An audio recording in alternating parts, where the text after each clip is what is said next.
You know, it's just the fact that I know I'm a hot bitch and I can bag any dude I want, but I'm just stuck on this one dude that won't make me his girlfriend. You know why you're in the gym, bruv? That's because she left, bruv. And if you do it like this, she's gonna leave again, bruv. She's gonna leave again. You're tiny. That's the reason why she left. Two more Latinos. Don't make her leave again. You're not tiny. Don't make her leave again. Two more for big girls. Oh my God, do it. That's actually a good video with a pretty good message too. This is exactly how you transform your pain into progress. When you're in the gym, when you're doing burpees, when you're bench pressing, doing whatever it is, focus on that pain, draw from it, and utilize it in a positive way. The bigger the fall, the bigger the comeback. The more pain you have, the further you can push. It's an unlimited energy resource. Just keep going, bro.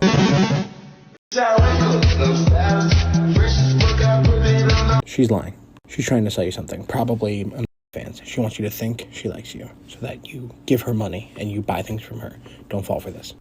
And stop that simping over there, dude. What are you doing? You pull up in that Ferrari or that Rolls Royce, it has a big impact when you get to that nightclub. There's a study that was done, I think, in the early 90s, where they manipulated the status, the attire of men and women into one of three different types. You know, high status, medium, and some t-shirt or McDonald's. And then they asked men and women, would you go out for a coffee with this guy? Would you go out on dinner? Would you have with him? Would you marry him? And across all 6 levels of relationships, the status of the attire of a man had a profound effect on the likelihood of the woman saying yes. Higher the status, the more likely she said yes. That same manipulation on women had 0 effect on men.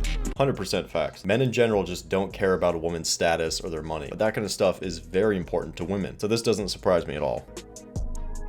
This is why I put a jacket on whenever I'm alone. Hang on. So you got your entire out and you're thinking it's strange that people are looking at you? You got your out.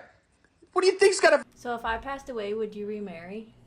Well, yeah, probably. Really? Yeah. Who's gonna stop me? Are you gonna stop me? You're gone. What am I supposed to... If your sister's still alive, she looks like you. Steven. That's a compliment. Women have completely different life goals and instincts to men. I have it all the time. I get a chick or whatever and she says, I wish you didn't work so much. Why are you always busy? Why are you always working? That's the only reason you were even attracted to me. They try very, very hard. They're very, very clever. They cook nice meals. They're warm. And they're all like, you know, baby, you don't have to go. Don't go gym. Stay here with me. It's kind of amazing. If you allow a female to impose her will on you as a man, no matter what she says, how it's going to make you better and make her happier, etc. It always leads to the same place, which is misery for both parties. You have to be an iron frame. You have to be resilient. Your woman became attracted to you for a reason. Don't stop doing the things that made you attractive to her to begin with. She'll try pulling you in with comfort, but that's exactly why you need to hold frame. Because before you know it, it's, oh yeah, I'll skip the gym to stay in. Oh yeah, let's get a pizza. That sounds good. I'll stop working the long hours so we can spend more time together. And that's when she says, you're not the man I married. Where's the man that I fell in love with years ago? And boom, death by 1,000 paper cuts. Oh God. It's on you tonight. Yeah. My man. What's the best way for a guy to pick up a girl? Don't try. Ignore her. Ask her if she wants a drink and then hit on another girl next to her. That's kind of toxic, right? Terrible, but it works. Don't offer her a drink, first of all. But she is right about one thing. If you're in a social group, talk to every single girl besides the girl you want to get with. A lot of the times women are way more socially in tune than we are.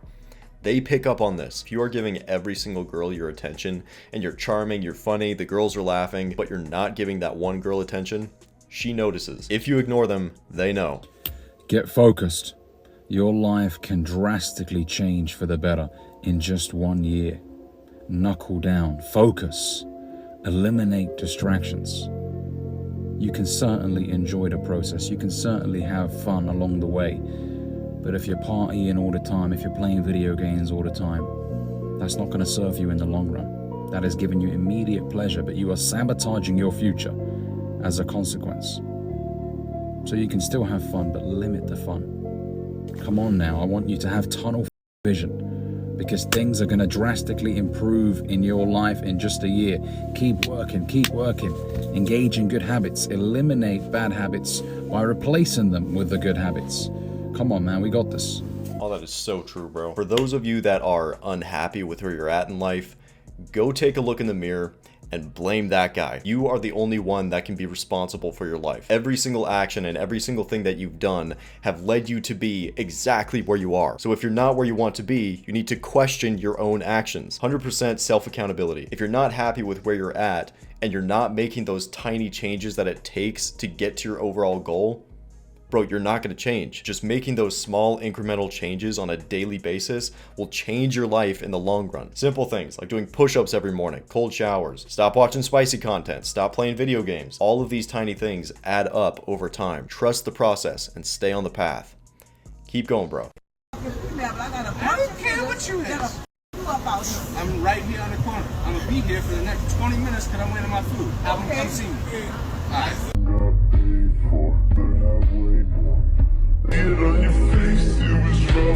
The body positivity thing's like getting way out of hand. You have people who are like actually morbidly obese being featured on covers and I don't even think the majority of the time the magazines are trying to, it's like a double win almost for them sometimes because it's like they want to come across as body positive. So, you know, a lot of people will be happy with that because 99% of people don't look like the traditional, you know, cover model. So obviously you're pleasing the demographic of individuals like this who want to tear down people who have what they perceive to be unattainable. I think oftentimes these like magazines and these big publications and stuff, they actually don't even give about body positivity. I think they just want to stir up drama, and worst case scenario, some people think they're actually being body positive and then some people think they're just being stupid, but they still win when people think they're being stupid because then they talk about it and blow them up on some social media platform. It's almost like this weird like reverse psychology, like marketing going on nowadays, and it's like brainwashing people into thinking that you're like actually bad if you're in shape, which is just silliness. All of these companies do not care about right and wrong. They just care about what gets them attention, what gets them clicks.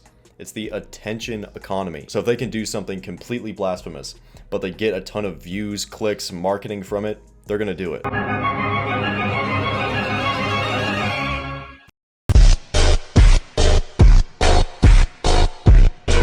Did I seriously just catch you simping again?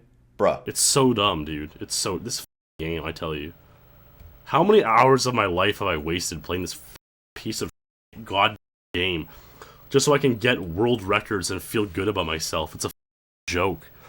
That's the only reason people speedrun, really, is so they can like get a world record. Because like, you know, no one who speedruns is a millionaire, you know, hot and like doing actually important things in life.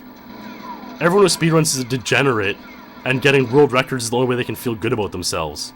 And like, how many hours of my life have I wasted doing that bullshit? It's so stupid. It's pathetic.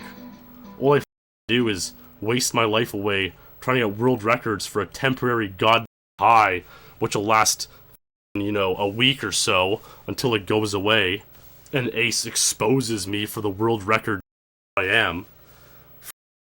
Dude. It's a complete joke. Speedrunning is the most degenerate act man has ever come up with. This guy realizes that he's wasted his life playing video games. And he's a speedrunner, which is obviously an extreme case, but it's a good example. The guys that consider themselves gamers just completely outsource their life to the video games. If you're playing a couple hours a week, yeah, that's fine, it's nothing. But most guys that consider themselves gamers don't do that. They'll spend several hours on a daily basis on the game. You are outsourcing your entire masculine spirit, your entire potential on a video game. Something that will not change your life. Because honestly, most guys have absolutely no business playing video games and having that relaxing time. You haven't earned it. You're sitting there, average income, playing video games, you're fat, and you wonder why you're sitting there depressed. It's because you have a depressing life. It's such a massive waste of potential. What if God had a plan for you?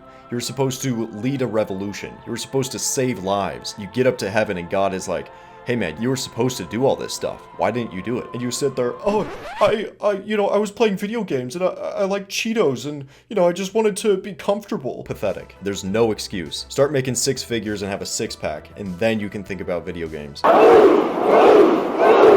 Don't know. I know a little bit about zodiac and astrology, but are you a Libra or are you I am, but are you into that or no? So the way that I view it is that I kind of see it as like a language of the universe. So it's a modality that you can look at to try to get insight, because we've been looking at the stars to figure out what's going on. Oh my God. Hey, no, stop. Oh, bro, this guy's cheats. Oh my God. Boo. Hey.